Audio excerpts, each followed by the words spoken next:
Hola, buenas tardes. Ya estamos en la última sesión antes del cierre de CAE Digital 2021. En esta sesión vamos a escuchar las propuestas tanto de Fuerza Popular como de Perú Libre respecto a la transformación digital. Les voy a contar un poco cómo va a ser la dinámica. Hemos hecho un sorteo en el backstage. Antes de empezar a ver quién empieza, vamos a dar una serie de preguntas que ambos expositores contestarán en un término de 3 minutos en promedio. Al final les daremos espacio alrededor de 4 minutos para que hagan su cierre y con eso vamos a terminar la sesión. Quiero invitar a Gastón Vega, miembro del grupo de profesionales y coordinador sectorial de campaña del Partido Político Perú Libre. Gastón, bienvenido y gracias por acompañarnos en esta sesión. Buenas tardes, Lienike. Un gusto de participar. Gracias por la invitación. Gracias, Gastón. Y a Nano Guerra García, jefe de plan de gobierno del partido político Fuerza Popular. ¿Qué tal? Buenas tardes a todos los asistentes. Gracias por estar en esta última sesión, que normalmente son las sesiones en las que ya la gente llega cansado a esta hora. Lienike, muchas gracias también por la invitación y espero que podamos darles algo de lo que pensamos hacer desde el gobierno. Muchísimas gracias a ambos. Bueno, empezamos. En este caso con Nano, la primera pregunta es, ¿cuál sería su propuesta para mejorar las condiciones de conectividad a nivel nacional? Sí, yo quisiera primero centrar un poco nuestro marco de visión del Estado y del gobierno. Nosotros creemos que un gobierno en un país debe ser algo así como un timonel de un barco, que da la dirección, que mira hacia dónde va, cuál es el rumbo, y no que se mete a remar, no tiene por qué estar remando. Ahí están las fuerzas productivas de nuestro país. Y es este lineamiento general de una visión de Estado que nos lleva a poder aterrizar algunas de nuestras propuestas. En el tema de conectividad, definitivamente el futuro no llegará al Perú si es que no resolvemos nuestra conectividad a nivel nacional, o llegará solamente a algunas partes y otras partes quedarán como siempre relegadas con este Estado que ha sido incapaz de llevar el desarrollo por la mala gestión que ha tenido. Porque recursos han habido, dinero ha habido. El Estado peruano acumuló recursos gracias a una disciplina fiscal y a un modelo constitucional que le permitió crecer. Sin embargo, esos recursos se quedaron en la ineficiencia, en la ineptitud, que no permitió pues, el desarrollo de muchas zonas. En este sentido, nosotros quisiéramos apuntar, obviamente, a llegar a una conectividad 5G, que es la conectividad pues, del futuro, hasta que no llegue la 6 o la 7G. Desde ese punto de vista, nosotros pensamos que el Estado puede ser un gran aliado, como dije, y nuestro primer tema en relación con la conectividad es ocuparnos de que la red dorsal se termine y que desarrolle una capilaridad hacia otras partes de ciudades al interior del país. Acá debemos de reflexionar que la red dorsal no caminó, y no caminó porque fue económicamente inviable en muchos casos, y en muchos casos de manera increíble por oposiciones de municipios, por normas que el mismo Estado le ponía a la construcción de esta red dorsal, de manera que fue inviable económicamente. En este sentido, nosotros creemos que podemos interesar a otras empresas privadas también, a poder determinar esta red dorsal para poder llevar información, data y conocimiento al interior del país. Esto podrá permitir que el Estado negocie y diga, por ejemplo, que una parte de esta red dorsal, una parte de la comunicación tenga que ser en temas académicos, otra para temas de conectividad en las instituciones y otra puede ser privada. Junto con eso hay que mejorar la conectividad usando otras formas mix diferentes. Hay que ver el desarrollo de antenas, el Fondo de Telecomunicaciones lo puede permitir, hay que poner muchísima imaginación en esto, pero en esencia esto es lo que pensamos, pero además exigirles a las empresas que nos conecten que en cada plaza de nuestro país pueda haber internet libre y creemos que esto lo podemos hacer perfectamente en los 100 primeros días de gobierno. Gracias, Nano. Gastón, tu turno. Gracias. Desde el punto de vista de Perú Libre, nosotros proponemos evolucionar de la economía tradicional de competencia excluyente hacia la nueva economía del conocimiento y la innovación inclusiva, donde colaboren, se complementen tanto el Estado como las instituciones educativas, como las empresas y las organizaciones sociales, siguiendo los principios del conocimiento inclusivo. Sabemos que el conocimiento es una construcción colectiva como el lenguaje. El mayor conocimiento se encuentra en el colectivo de experiencias y perspectivas múltiples. Y así, esa era del conocimiento y de la era digital conforman toda una nueva cultura que debemos de ir adoptando para así volver más eficientes todas nuestras instituciones públicas, las empresas y las instituciones educativas y la sociedad en su conjunto. Lamentamos que existan fuerzas oscuras de la economía tradicional que bloquean todo lo que sea mejorar la educación, mejorar la conectividad de nuestra población. Por ejemplo, es lamentable que solo el 3.2% de la capacidad de nuestra red dorsal se esté utilizando. ¿Por qué motivos? Simplemente por la voluntad de algún funcionario corrupto que está influido a todas luces por las mafias, por los lobbies del mercantilismo. Sabemos que desde los años 90, cuando el fujimontesinismo entregó nuestro recurso estratégico, el espectro radioeléctrico, a la telefónica, desde ahí empezaron una serie de abusos. El monopolio llegó a ganar más de 400 millones de dólares en utilidades anuales y según informaron unos ingenieros ex trabajadores de Telefónica y de Fitel en 2017 en Initel, informaron que por varios años, por muchos años, la Telefónica habría estado cobrando más de 230 veces el costo del servicio. Nosotros proponemos que haya una investigación profunda en ese sentido, porque la conectividad es vital para el desarrollo social y económico de nuestra nación. Ahora nos sorprende, miren, el pueblo peruano, cómo es posible que con un decreto supremo, el 1502, se prohíba que haya una transmisión internacional, una conexión internacional de toda la red de fibra óptica.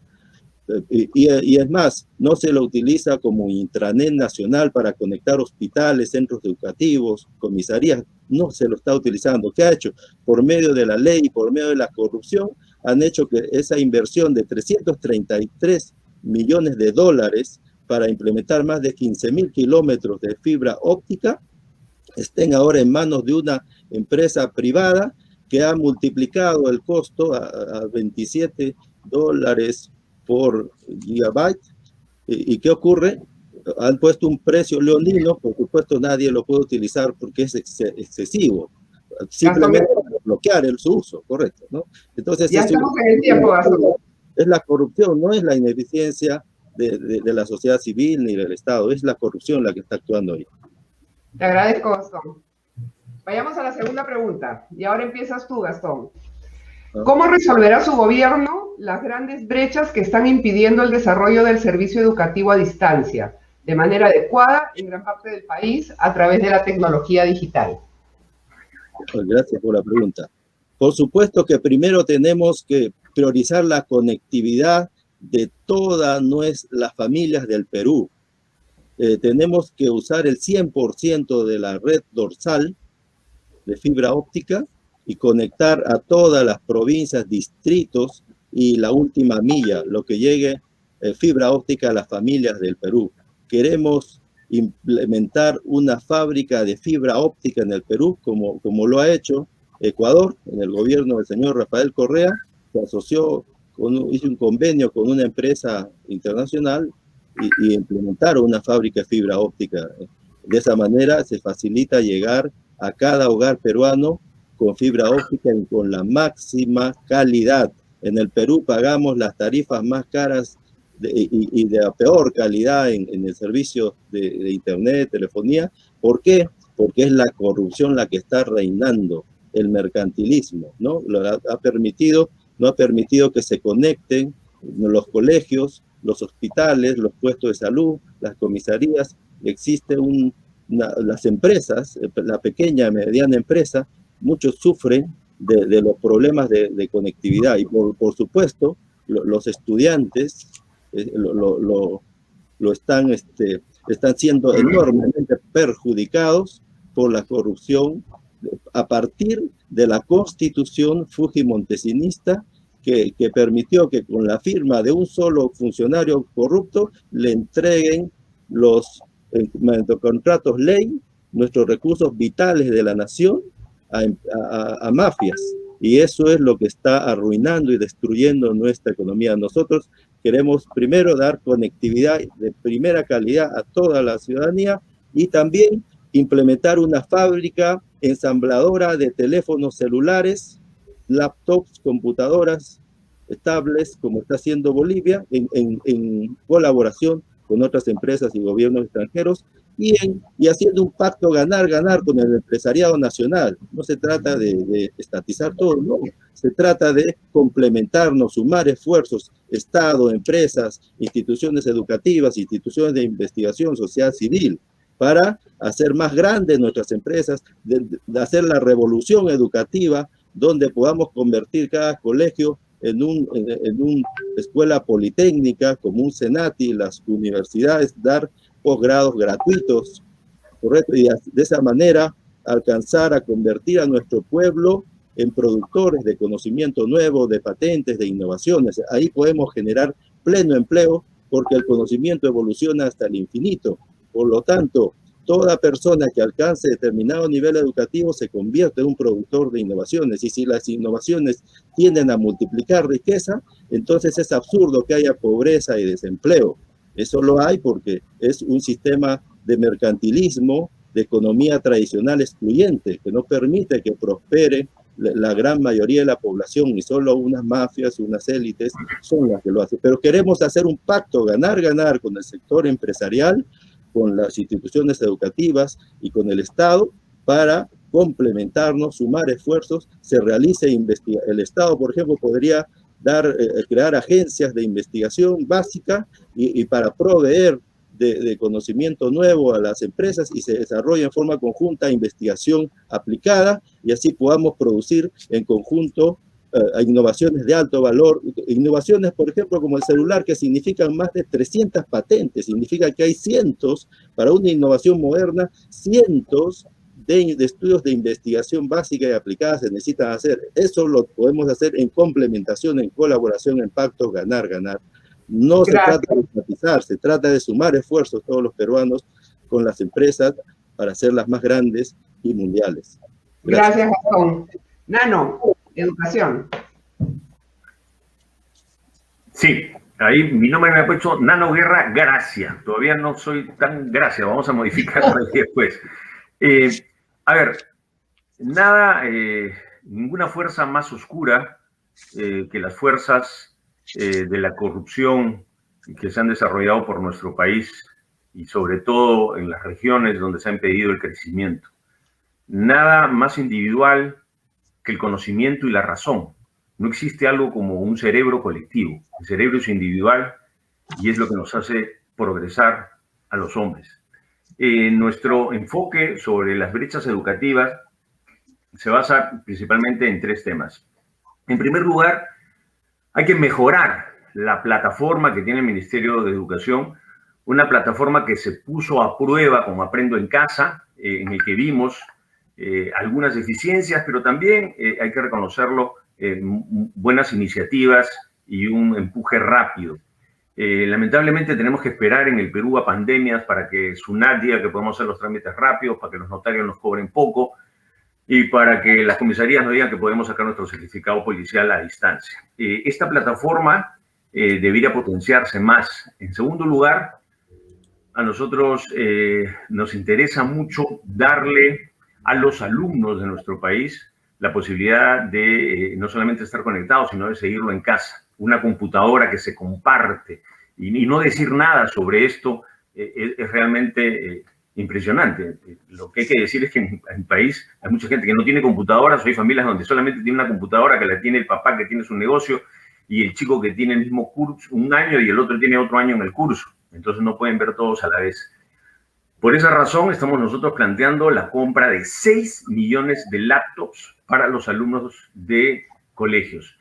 Esta es una compra que se puede hacer perfectamente. Hemos visto los números, los hemos revisado con el señor Luis Carranza y con nuestro equipo económico y nos consideramos que es de vital importancia. En tercer lugar, creemos que hay que mejorar las competencias digitales. Si bien las competencias digitales han dado un salto, hay que verle siempre el lado bueno a algo. Yo siempre digo que el vaso puedes verlo medio lleno, medio vacío. La pandemia ha mejorado las competencias digitales de los alumnos, de los profesores y de mucha gente de empresas, también de muchos emprendedores que nos hemos visto obligados a aprender, entre otras cosas, por ejemplo, cómo conectarnos en el Zoom, ¿no es cierto? Hace un año la gente decía, no sé cómo compartir pantalla, etc. Sin embargo, esto tiene que acelerarse, sobre todo en profesores. Los profesores tienen que saber manejar esto más que los alumnos. Ahora se puede dar inclusive casos en los que los alumnos manejan esto mejor que los profesores. Y ahí hay algo que el magisterio debiera de asumir como propia crítica, ¿no es cierto? En lugar de solamente centrarse pues, en un modelo del reclamo magisterial y punto. Desde ese punto de vista, creemos que hay que hacer centros de aprendizaje para acelerar el aprendizaje de esto en profesores para que ellos puedan pues, conducir este liderazgo digital en los colegios. De esta manera, creemos que se puede cerrar esta brecha digital sin darle tanta vuelta a la teoría del conocimiento, que, repito, es siempre individual. No hay un cerebro colectivo en ninguna parte del mundo. Gracias, Nano. Siguiente pregunta. Empiezas tú ahora, Nano. ¿Cuál es la relevancia que usted le da al impulso de la transformación digital y al uso de la tecnología para el mejor desempeño de las entidades públicas más estrechamente vinculadas a los servicios al ciudadano? Organismos especializados, organismos reguladores de servicios públicos, Indecopi, etcétera. Sí, y yo comencé diciendo que nosotros creemos en un Estado timonel y no un Estado que se meta a remar o a hacer todo, y hacer todo con los recursos de todos nosotros sin después dar cuenta de cómo se logró ello, ¿no es cierto? O de dónde se fue el dinero. Y nosotros creemos que lo que hemos tenido es un modelo errado de gobierno y un modelo errado de Estado, que es precisamente el que ha llevado a tener un número de pobres de casi 9 millones de gente en pobreza en nuestro país. Desde ese punto de vista, y con esto en marco, nosotros quisiéramos tener primero un gobierno que tenga datos. Para que un gobierno tenga datos que le sirvan para tomar decisiones, creemos, por ejemplo, que a nivel de la geomática se ha desarrollado mucho los temas, por ejemplo, a nivel de los municipios, para poder tener catastros prediales, para poder saber dónde hay zonas que están en zonas inseguras, hay que apoyarse en el tema de la geomática.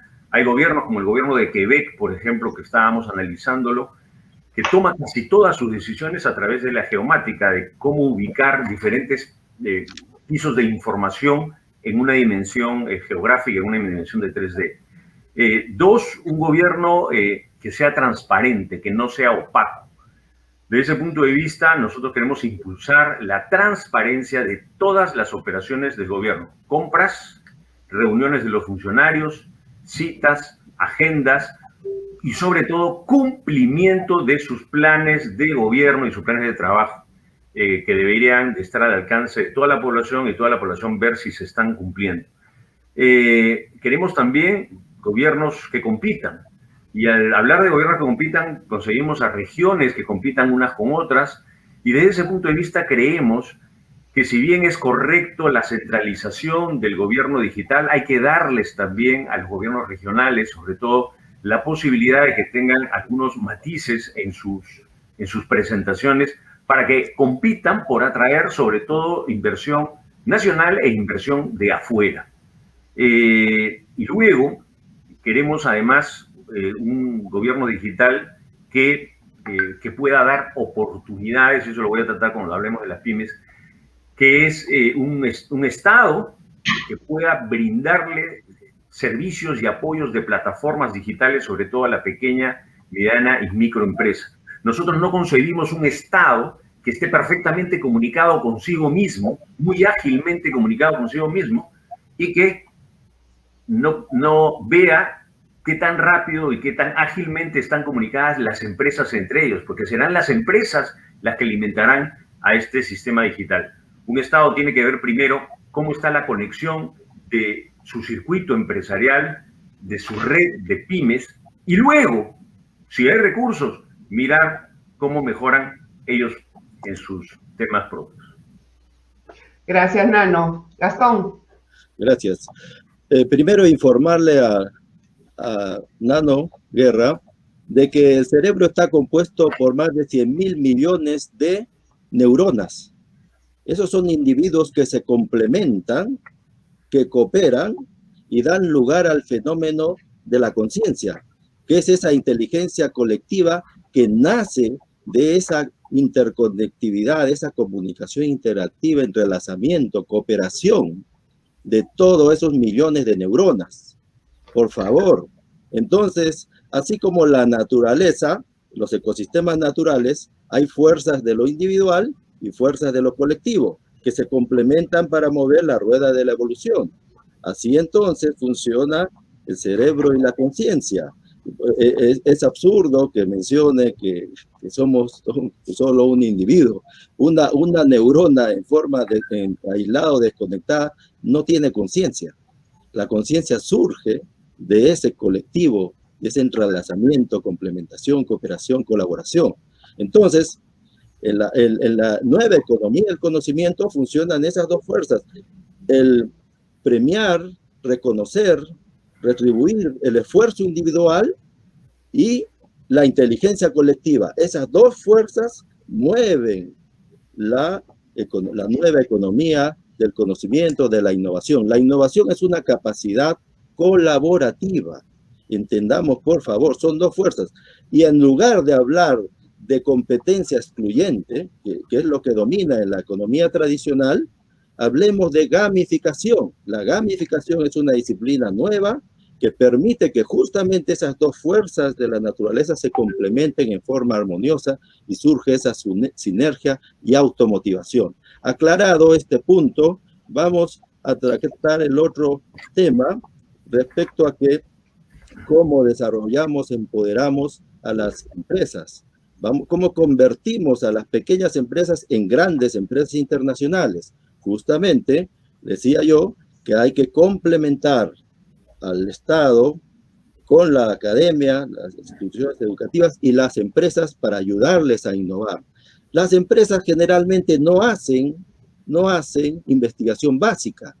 En Estados Unidos, en Europa, en China, ¿quiénes hacen la investigación básica? Las agencias que crean los gobiernos. La agencia DARPA en Estados Unidos es una de ellas. En Europa hay muchas, en China también. Y luego proveen esas investigaciones básicas a las empresas y a las universidades que trabajan en forma colaborativa para desarrollar investigación aplicada en el desarrollo ya de la tecnología y de proyectos de industrialización. Lo que queremos entonces es proponerles también a los pequeños empresarios y grandes empresarios a sumar de esta manera esfuerzos y formar cooperativas mundiales de innovación gamificada.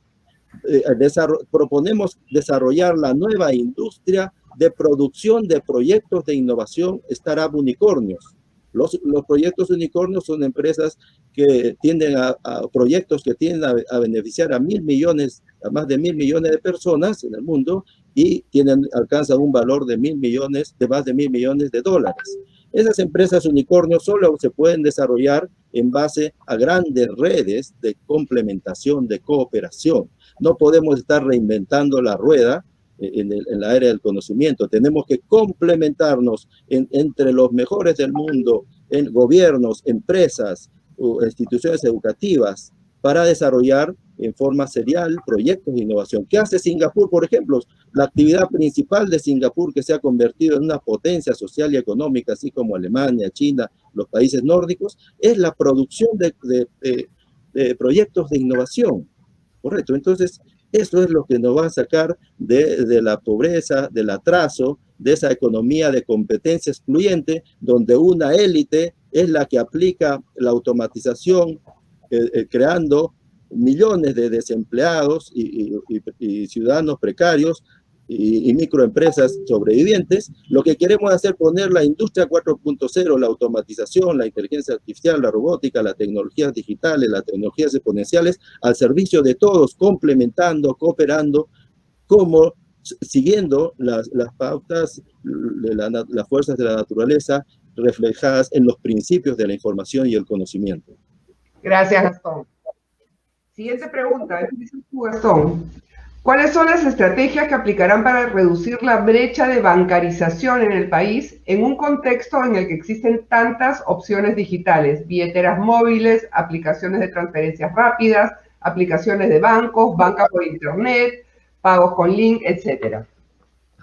Correcto. Entonces, la digitalización está creando nuevas fuentes de financiamiento para las empresas, y en este caso los bancos están digitalizando. ¿Pero qué están haciendo? Están digitalizando el dinero deuda tradicional, ¿correcto? Tiene sus beneficios, pero nosotros además proponemos que así como ya Europa está desarrollando el cripto euro, China está desarrollando el cripto yuan, y estamos viendo ya en el sitio web CoinMarketCap que hay más de 8.500 criptomonedas basadas en el valor de los proyectos de innovación. Así también nosotros en el Perú podríamos tener abundante dinero de la innovación si desarrollamos esta nueva industria de los proyectos, de producción de los proyectos de innovación, startup unicornios que estaba mencionando, que se desarrollan en base a la complementación de grandes colectivos de empresas,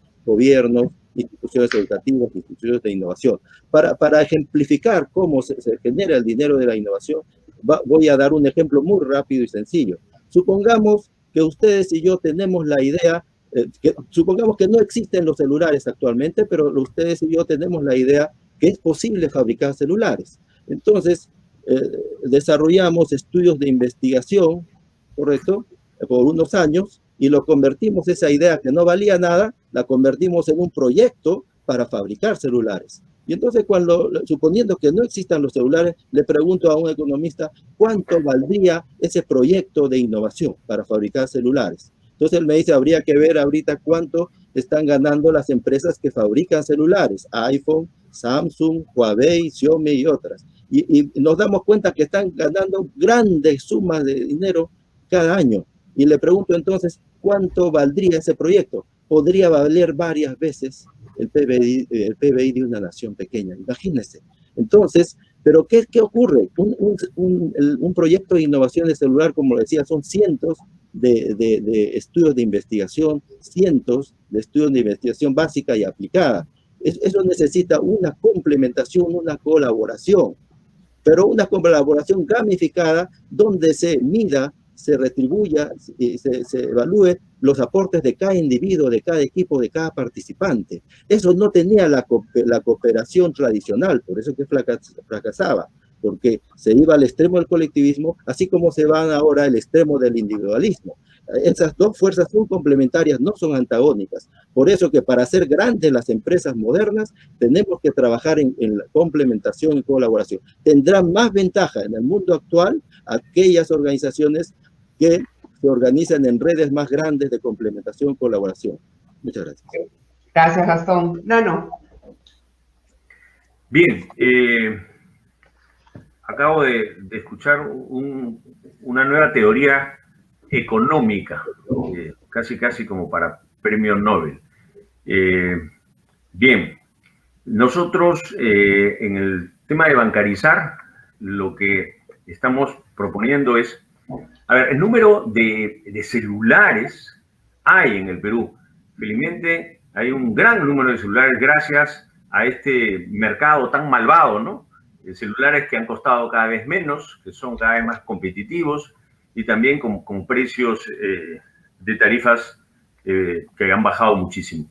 Lo peor que teníamos era antes que teníamos que esperar 10 años para que el Estado nos ponga un teléfono, ¿no? Tenías que tener vara para que te ponga un teléfono, porque esa es la economía dirigida pues desde el Estado y planificada desde el Estado.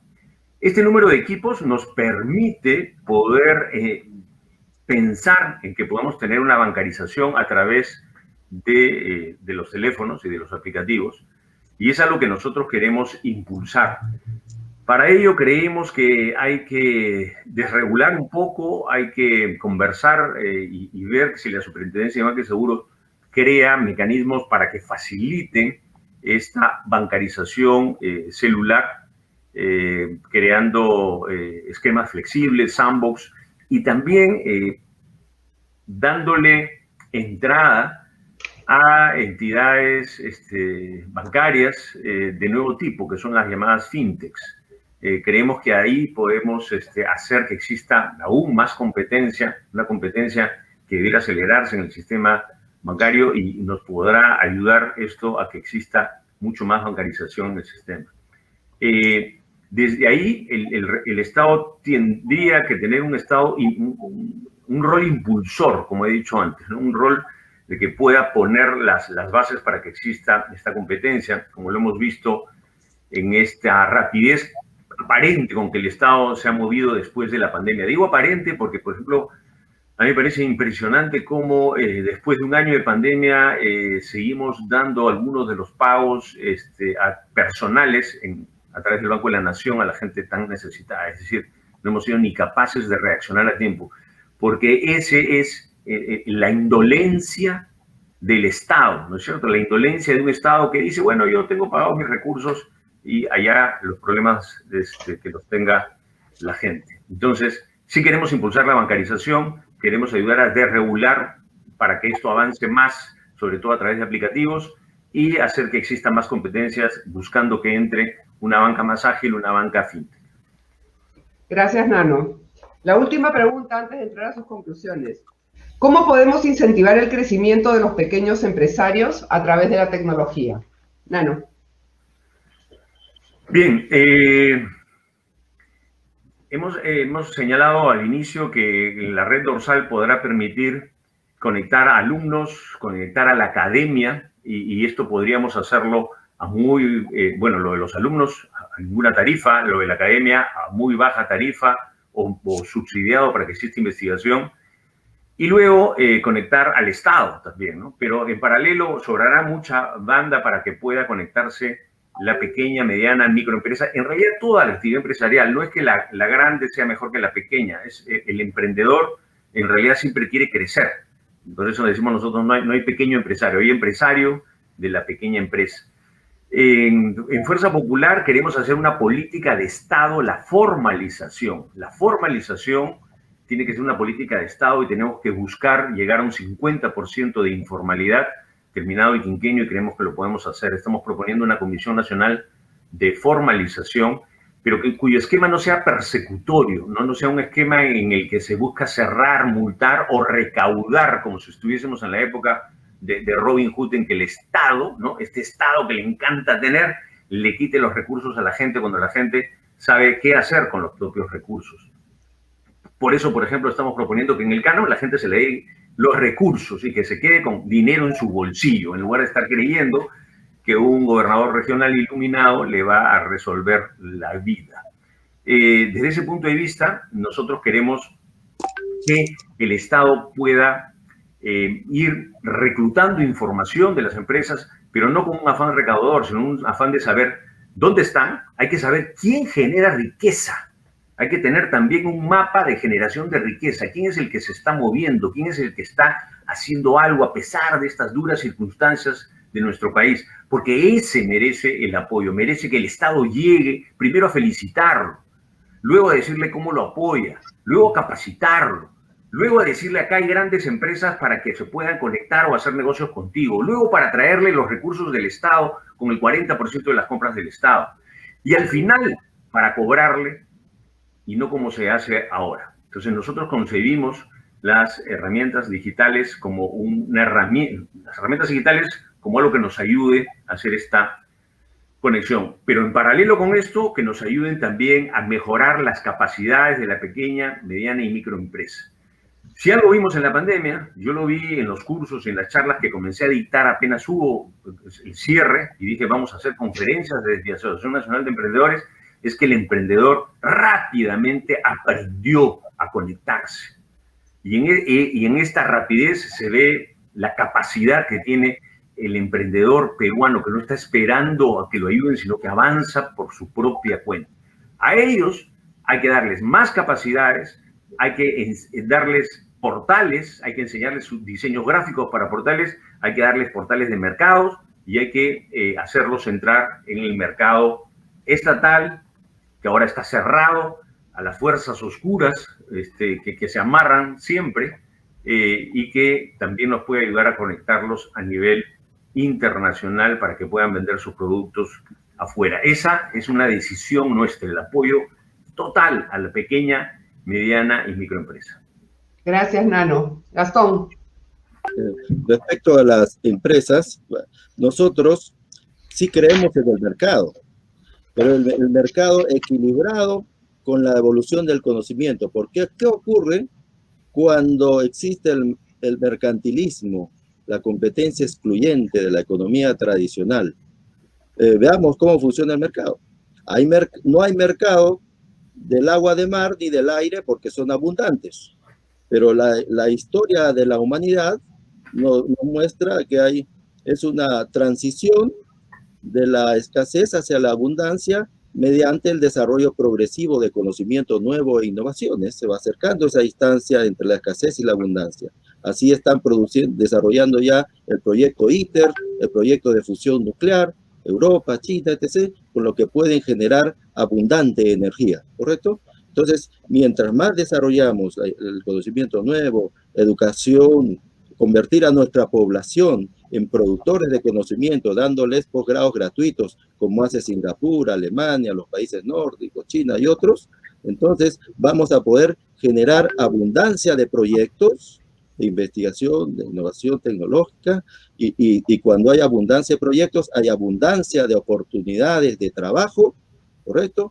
Y luego, como consecuencia de ello, se van a aumentar la riqueza y los ingresos de toda la población. Nosotros queremos elevar, multiplicar el número de proyectos, el número de productores de conocimiento nuevo, dando posgrados gratuitos, acceso libre a las universidades, convertir a los colegios en centros politécnicos tipo Senati, que se multipliquen los proyectos de innovación, que se multiplique el empleo y aumenten la riqueza y aumenten los ingresos para todos. Las empresas modernas pueden utilizar también el criptodinero que se genera por el valor de los proyectos de innovación. Ya hemos visto cómo de una idea que no valía nada, podemos convertirla en un proyecto grande que puede multiplicar dinero. Y si ese valor del proyecto lo convertimos en criptodinero, pues va a haber también abundante dinero sano de esta nueva economía. Y no depender solamente del dinero deuda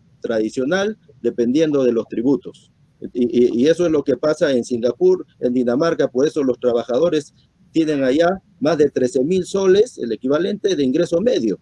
Miren, fíjense, y el PBI en Singapur, siendo del tamaño del cono norte de Lima, produce casi el doble en PBI que el Perú. A ver si eso sabe el señor Nano García y los que defienden la economía tradicional. Correcto, nosotros estamos de acuerdo con el mercado, pero que esté equilibrado con la economía del conocimiento. Nosotros estamos de acuerdo con sumar esfuerzos, las empresas, las instituciones educativas y el Estado. No queremos estatismo, como ponen ellos, difamándonos de mil formas, porque dominan los medios de comunicación, dominan los paneles publicitarios, pagan enormes sumas de dinero a empresas marqueteras publicitarias para que hagan campañas por las redes sociales pagadas, mintiendo y diciéndole falsedades, difamaciones a Perú Libre. El Perú Libre queremos una nueva economía del conocimiento. Acá en Singapur no tiene mercado, no tiene economía, se puede decir, inclusiva del conocimiento. Así lo tiene Alemania, así lo tienen los países nórdicos. No pongamos cucos donde no los hay, por favor. Luego, entonces estamos diciendo que podemos promover pleno empleo en la nueva economía, remunerando el aprendizaje basado en valores morales y en el desarrollo de proyectos de innovación. Podemos generar pleno empleo, porque es absurdo que haya desempleo en un país rico como el nuestro, no más pobres en un país rico. Buenísimo, Gastón, muchas gracias. Ya terminamos la ronda de preguntas. Tienen 4 minutos para su cierre cada uno, y si lo hacemos en 3 mejor, porque nos hemos pasado un poquito del tiempo. Gastón, ¿tú querías presentar? Sí, correcto. Voy a presentar en este momento, por favor. Un segundito. Dale. Ahí está, me avisan, por favor, si están viendo mi diapositiva. Sí. Yo te aviso con el tiempo, Gastón. Ok, gracias. Gracias. A ver si Dale, se ve. Ya, ok, gracias, muchas gracias. Entonces, miren aquí, porque en este cuadro, comparando el ingreso per cápita entre algunos países, mire ustedes, en el caso de Singapur, en el 60 tenían un ingreso per cápita similar al Perú, y ellos tienen una situación mucho peor en pobreza, en analfabetismo, en desnutrición, en corrupción, en drogadicción. Fíjate, en ese tiempo eran así, más de atrasados, no tienen ni río. Y luego multiplicaron cuando empezaron a desarrollar la economía del conocimiento, poner atención a la educación de todos sus ciudadanos, la educación superior y la industrialización, y no solo comprar productos importados de tecnología del extranjero, como quieren hacer el fujimontesinismo, sino desarrollando su propia tecnología, ciencia y tecnología. Mire cómo multiplicaron sus ingresos, su ingreso per cápita, así en el 1999 en 20.000 y tantos, y en el 2019 más de 58.000 y tantos. Y miren, siendo el tamaño del codo norte de Lima, y en cambio del Perú se quedó siendo mucho más rico que ellos en potencial de recursos y como en potencial humano. Miren cómo se ha quedado tan atrasado. Todos los demás países nórdicos también, miren, Alemania, etc., cómo nos han dejado atrás. Aquí algo más claro todavía, respecto al salario medio mensual en 2020. Miren ustedes, Singapur, más de $3.593 por mes ganan los trabajadores allá, equivalente a más de 13.258, y tienen 704 kilómetros cuadrados. Y miren el Perú, más de 1 millón y tanto de kilómetros cuadrados. Y mira acá, el PBI de Singapur y el PBI del Perú. Es una vergüenza que Singapur tenga casi el doble del PBI que el Perú, siendo enormemente más rico el Perú, con mucho más potencial humano, con gente con capacidad de aprendizaje que pueden convertirse en productores de conocimiento. A esta desgracia nos ha llevado el fujimontesinismo con ese modelo económico excluyente tradicional, que más bien favorece el mercantilismo, las mafias, la corrupción. Y eso es lo que queremos cambiar esta desgracia a que nos ha llevado ese modelo nefasto.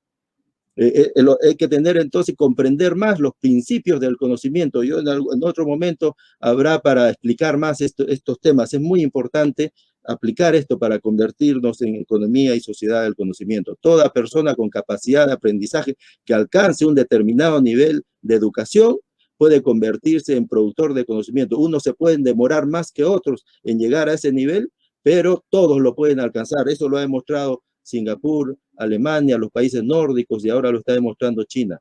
Y una innovación puede multiplicar riqueza. ¿De dónde nace este círculo vicioso de la economía nacional? Nace del pantano, del desconocimiento, la escasez, la corrupción y las mafias excluyentes. Es un círculo vicioso. Me tomaría tiempo también explicarlo, pero para esclarecer voy a leer esto, porque es muy importante conocerlo. La escasez se origina en el desconocimiento, la cual ocasiona temor natural a la escasez de productos, servicios y bienes, o bienes prioritarios para la vida digna.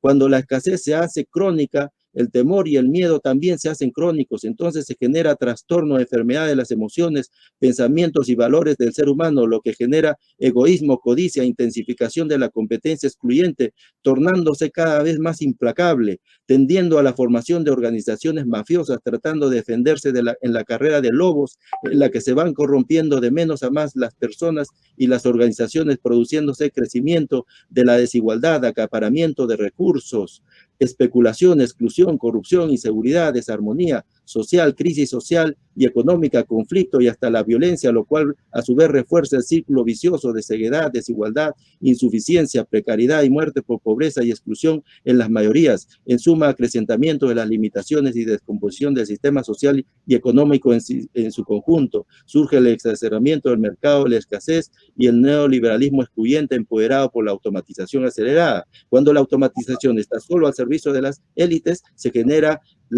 multiplica el desempleo y la precariedad en las mayorías y perdemos todos al final. Eso queremos evitar. Hagamos un pacto, ganar, ganar. Miren los efectos de la pandemia en los países. Ya estamos con tu tiempo.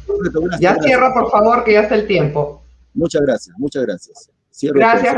Muchas gracias a todos por su comprensión. Había otra más por explicar, no será en otra oportunidad. Gracias. Así será. Ahora, Nano, por favor. Bien, cuando las ideas se acaban, comienzan los adjetivos. Nos han mencionado fungimontesinistas, etcétera, pero son adjetivos. Lo cierto es que el plan de gobierno de Perú Libre es un plan de gobierno marxista, leninista, mereteísta y por tanto comunista. Ese no es un adjetivo, es una realidad y es la verdad. Es un plan de gobierno comunista y hacia allá nos quieren llevar. Hemos hablado hoy día del Perú digital, hemos estado además ustedes en los otros días soñando con un país que se pueda conectar y que pueda mejorar con las herramientas digitales que son finalmente herramientas. Yo les he tratado de contar cómo queremos un Perú conectado de alumnos que reciban lo último del conocimiento para que puedan crear con sus mentes individuales y luego en colaboración colectiva nuevos productos, nuevos servicios que le mejoren la vida a la gente. Nada ha mejorado más la vida de la gente que el desarrollo de productos y de servicios. Les he hablado también de que creemos que el Estado debe conectarse, pero debe mirar también la conexión de la actividad empresarial, que es la que le da los recursos. De la conectividad académica y de la innovación que surge a partir de conectar a científicos que puedan acceder a bibliografías, a investigación en otras bibliotecas del mundo a bajo costo o, si es posible, a ningún costo. De cómo poder tener conexión libre en las plazas de nuestro país para que los chicos puedan ver no temas de adoctrinamiento ni series de televisión tontas, sino que puedan ver ejemplos de desarrollo de otros países y que puedan así comparar y darse cuenta que países como los mencionados hace un rato son países donde se ha desarrollado la economía de mercado y en algunos casos más aún economías capitalistas de libre mercado. Todos estos ejemplos de crecimiento son ejemplos de países que se desarrollaron en este tipo de economías. En este camino, yo también les he propuesto y les he dicho que lo que soñamos nosotros es que sean las pequeñas empresas, sobre todo las que puedan estar conectadas con el mundo. Hace algunos meses, ya más de un par de años casi, yo estaba en Juliaca por dictar una conferencia y me faltaba un video. No lo encontraba en internet, entonces me dijeron que podía ir a uno de los mercadillos a comprar. Me fui al mercadillo Bolognesi y eran las horas, estaban cerrando. Me fui en un taxi que me llevó y encontré una señora que vendía estas películas de DVDs. Me vendió una y le dije, gracias señora, porque no la encontraba, no la podía bajar de Netflix. Y me dijo, ¿qué cosa es Netflix? Y yo la miré y le dije, Netflix, señora, es lo que le puede sacar a usted del mercado. O sea, cuando Netflix se desarrolle, usted no va a poder vender DVDs. Y le expliqué un poco. Me subí al taxi y el taxista me preguntó un poco intrigado de lo que yo conversaba con esta señora y le conté la historia y le dije, sí, pues es como Uber con ustedes. Y el taxista me dijo, ¿qué es Uber? Yo le dije, expliqué lo que era Uber y le dije, Uber es lo que te puede sacar del mercado. Entonces el taxista se quedó riendo, se quedó conversando conmigo, entré al hotel y el dueño del hotel había abierto la puerta viéndome llegar y me pregunta a su vez qué hablaba tanto con el taxista que me quedé un rato. Y yo le conté la historia de lo que había pasado y toda esta cadena de temas y le dije, es como Airbnb. Y el señor del hotel no sabía tampoco que Airbnb, y le dije, es lo que te puede sacar a ti del mercado. Mientras tengamos emprendimientos que estén desconectados del mundo, mientras tengamos emprendedores a los que el Estado y los políticos no les expliquen hacia dónde vamos, Y mientras tengamos mentalidades que creen que desarrollar productos, servicios, conocimientos es arrastrar a la gente a la oscuridad en lugar de decirle que es llevarla a la gente a la luz. Mientras no sepamos y no aterricemos que lo que ha sacado a la gente de la pobreza en el mundo, que lo que nos ha hecho avanzar, porque el mundo se ha avanzado, que nos ha hecho tener medicinas, tecnologías, alimentación, son las actividades de gente que emprendió, que decidió hacer negocios y avanzar por su propia cuenta. En ese camino, ojalá el Estado los pueda ayudar, pero si no, lo harán. Gracias, Llano. Terminó tu tiempo también. Quiero agradecerles a los dos por el tiempo que nos han dedicado, casi una hora. Hemos tenido la audiencia que ha podido escucharlos, ha podido entender sus ofrecimientos, sus posiciones. Y gracias, ¿no? Gracias, éxitos en lo que viene hacia adelante. Y bueno, para los que están en la audiencia, nos vemos en la siguiente exposición que voy a hacer yo haciendo el cierre de todos los 3 días. Muchas gracias, que tengan un buen fin de semana. Gracias. Este 6 de junio.